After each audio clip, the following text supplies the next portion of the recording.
আচ্ছা, অনেকেই আমাকে কমেন্ট করছেন, আপনারা কেমন মায়ের পেটের বোন? যে আপনার বোন হিন্দু আর আপনি মুসলমান। আচ্ছা, আপনাদের সঙ্গে আমি জিনিসটা শেয়ার করি।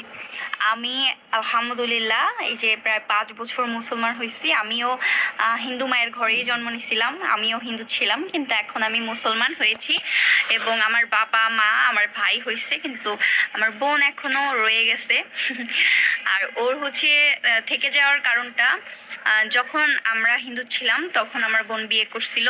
বিয়ে করার পর ওই যে ওর একটা বাচ্চা আছে। ও আলহামদুলিল্লাহ ওর সংসার নিয়ে অনেক সুখে আছে, শান্তিতে আছে।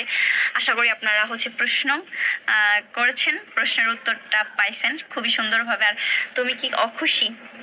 হুম, আমাদের কাছে আসা নিয়ে তোমার কোনো সমস্যা আছে? না, তুমি কি জোর করে আসছো নাকি? না। অনেকে বলছে যে জোর করে আসছে, ওর হাজবেন্ডের সঙ্গে ঝামেলা করে আসছে। এরকম কিছুই না, ওরা একসঙ্গে আসছে, তাই না? হুম। আর আমার বাড়িও আমার বোনাই অনেক কাজ করে দিছে। আপনাদের দেখাই চলেন। এই যে এখানকার সম্পূর্ণ বন পরিষ্কার করছে, এখানে অনেকগুলা বেগুন গাছ লাগাইছে। ওই যে ওইদিকের সব বন পরিষ্কার করছে ওইদিকে। তারপর এখানে এখানে হচ্ছে আর কি আমরা বিচি লাগাইছি, অনেক কিছুর বিচি আছে এখানে। লাউ শাক, কুমড়া, তারপরে হচ্ছে চাল কুমড়া, তারপরে হচ্ছে তরমুজ, অনেক কিছু এখানে বিচি ফেলানো হয়েছে। পেরিমাটি আনি আর কি ওর উপরে লাগানো হয়েছে। এই যে একটু একটু ফোটো বের হচ্ছে। ইনশাল্লাহ আপনাদের সঙ্গে সবটা শেয়ার করব।